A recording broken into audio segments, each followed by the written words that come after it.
MBC 제3노조가 이 최민희 과방위원장을 재판 간섭 혐의로 고발했다. 네. 이런 기사도 예, 좀 맞습니다. 주말에 좀 화제가 됐어요. 어떻게 보세요? 일단 이 결론적으로 이 사안은. 제가 말씀을 드린 것처럼 지금 민주당이나 지금 이재명 대표 같은 경우는 헌법과 그러니까요. 법을 완전 깡무시하는 거예요. 그리고 그러니까 예를 들어서 아예 법정을 국회로 국회를 가져와서 자기가 재판장이에요. 재판장이 되겠다. 피의자이나 그러니까 피의자를- 피고인들이 뭐 내가 재판장이 돼서 이거를 다 재판해 버리겠다. 뭐 그런 얘기들을 그게 어떻게 가능한가요? 있을 수 없는 거죠. 그러지 말라고 입법, 사법, 행정부를 네. 나눠 놓은 건데 말이죠. 상권 분립이라는 거는 그렇잖아요. 국회는 국회 영역이 가장 중요한 영역은 입법권이 있는 것이고 예. 그리고 이제 갈등을 조정하는 거, 행정부를 견제하는 게 핵심적인 거예요. 예. 그러면 당연히 사법부는 사법부 고유 나름대로 특히 변론권을 좀 침해하고 있다고 지금 그러니까요. 변호사들이 얘기를 하고 있잖아요. 그 내용을 예. 혹시 모르시는 분을 위해서 간단히 설명해 드리면 MBC 제3노조의 성명 내용은 최민희 과방위원장이 지금 서울행정법원에서 박문진 이사 선임 효력 가처분 심판이라는 게 오늘 이제 심리를 하는데 이 심판 이 재판에 영향을 주기 위해서 무리하게 청문회 증인들을 압박했다. 이런 혐의로 이 공무집행방해와 업무방해로 고발했다는 겁니다. 왜냐하면 그 박문진 관련된 그 신청인들과 그러니까 가처분 신청인들과 박문진 이사를 선임한 방통위원들을 증인으로 불러서 새벽 2시 반까지 청문회 이어갔고 원하는 답변이 안 나오자 21일 오는 21일에 또 3차 청문회를 연다. 이거는 무리하게 압박하는 거 아니냐. 가처분 재판에 그렇습니다. 영향을 주려고. 그 얘기죠 일단. 뭐 심한 경우는 뭐 고문하는 거냐라고까지 말 나올 정도로 말이에요. 예. 근데 가장 핵심은 어떻게 재판적인 서류가 청문회에다 그러니까요. 유출돼 이게 저는 최악이라고 봅니다. 그러니까 네? 이 재판 서류들이 아직 심의들이 이루어지기 전에 전이에요. 그러니까 그 청문회 과정에서 노출된 거죠. 권력이 있으면 모든 것을 할 수 있다라고 하는 잘못된 착각 속에서 빠져 있는 거거든요. 예. 그러니까 오죽하면은 최민희 의원에 대해서 제명 촉구하자고 하는 것도 나오는 이유가 그거잖아요. 네, 뭐 의석수상 절대 그거 이루어지진 않겠지만요. 않겠지만 어쨌든. 그래도 이런 부분을 보면서 이게 무슨 민주주의 국가 중에서도 사법정의라는 것이 있고 그리고 정상적 절차를 거쳐서 해야 되는 거를 의회가 모든 것을 다 할 수 있고 독식을 할 수 있고 마치 위원장이 마치 재판장인 것처럼 지금 행태를 보이고 있는 거 아니겠습니까? 그렇죠. 그리고 말씀한 것처럼 그러니까 이게 지금 가처분 심리가 오늘 이루어지는데 아직 신문기일에 진술되지도 않은 방통위 측의 답변서가 유출돼서 그 내용에 대해서 법정단인 이 국회에서 이거를 따지는 절차가 진행돼서 결국 변론권이 침해됐다. 이런 그렇습니다. 얘기입니다. 예. 예. 그러니까 전반적으로 보면 아까 말씀드렸지만 법을 무시하고 지금 형사소송법도 완전 다 개무시하는 거 아닙니까? 그러니까요. 그리고 이것이 마치 정당화될 수 있다는 거고 항상 말하면 뭐라고 그러는지 아세요?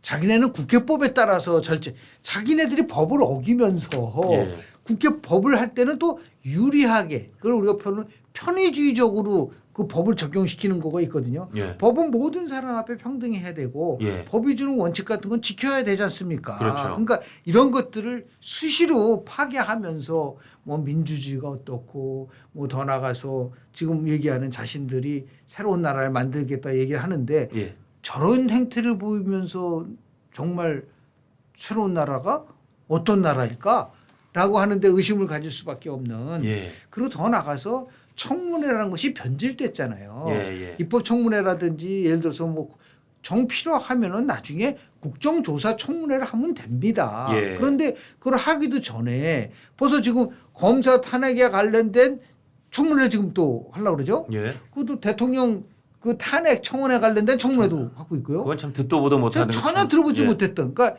헌정사상 초유라는 단어가 빅데이터 분석을 하면 제일 많이 나오는 것 같아요. 헌정사상 초유. 예. 근데 그게 좋은 방향으로 긍정적 방향으로 헌정사상 초유가 아니라 정말 나쁜 방향으로 헌정사상 초유이라 그러니까 그걸 우리가 전문적 용어로 얘기하면 퇴보죠. 퇴행이고 퇴보가 퇴보죠. 퇴행이다. 예. 그러니까 고 이건희 회장님께서 93년도에 정치는 사회라고 했는데 이제는 뭐 지금 30년 5리로 지금 5, 6, 6류가 된 것 같아요. 육류가 되고 있다. 예. 전락하고 있다.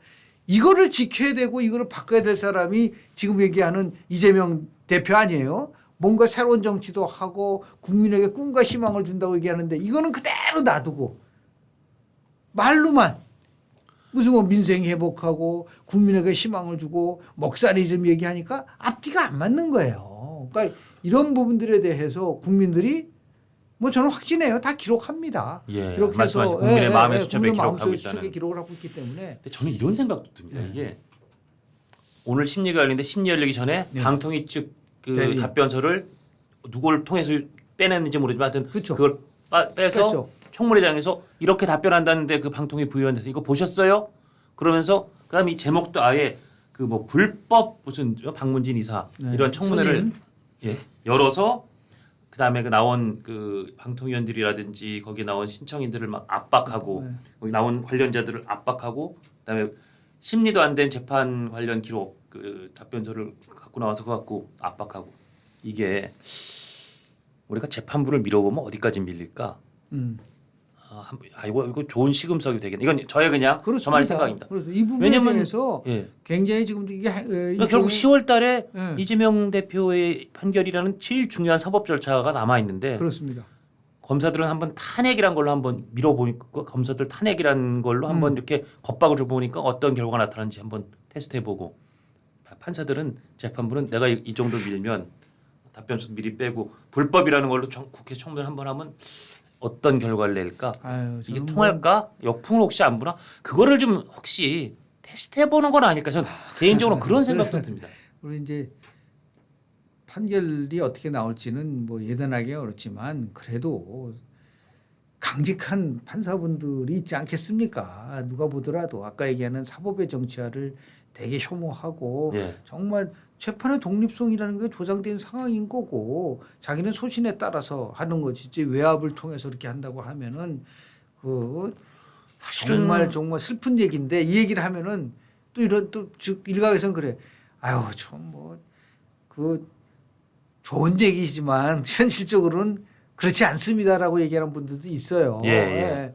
그런데 뭐 이제 3심 재판이 보니까 1심제는 뭐 정관도 뭐 항소하세요.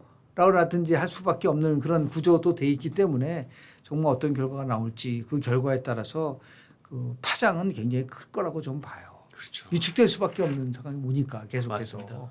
근데 하여튼 참 뭐 일공화국 우리 건국한 이후에 이승만 대통령 시절에도 어쨌든 가인 김병로 이런 대법원장이 네네. 초창기부터 그렇습니다. 사법부의 독립을 독립을 그래도 이렇게 강조했었죠. 옹골차게 지켜오면서 사법부는 그래도 우리나라에서 독립적으로 판단을 하고 양심에 따라 재판부와 판사들이 판단한다는 게 그냥 우리 많은 우리 국민들 시민들의 믿음이었는데 이제 그 부분도 야 사법부 밀면 밀리네 겁박하면 겁먹네 이런 식으로 야 이거 하면 되네 이런 식으로 생각하게 될까 봐 그러면 이게 다른 사회 다른 조직원들도 판사도 사람이네 그렇죠. 내가 뭐 좀 이렇게 저렇게 협박하면 되겠는데 이거 마치 옛날에 정말 물리적으로 판사에게 위력을 가했던 거 못지않게 이런 심리적으로 위력을 가하는 그런 것들이 막 곳곳에서 빈발하지 않을까 그런 생각마저도 들어요. 우리 박근혜 전 대통령 탄핵 때 헌법재판소가 전원일치로 탄핵을 인용을 인용했었죠. 했어요.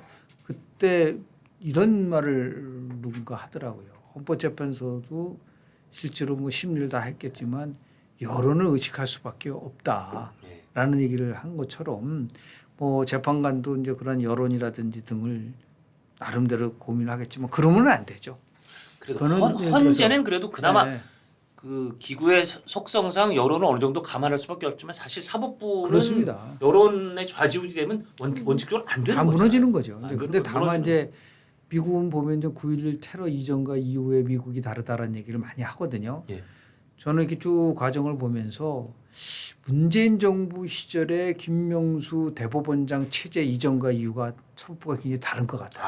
사실 사법부가 네, 많이 사법부가 망가졌습니다. 그 얘기 많이 망가졌습니다. 하잖아요. 아유, 예. 그 여파가 어디까지 올지 좀 이제 주목해서 봐야 되지만 그래도 끝까지 이제 믿는 거는 이제 우리 재판관 분들이 예. 나름대로 독립적이고 소신을 갖고 재판을 하지 않을까라는 생각을 할 수밖에 없습니다. 알겠습니다.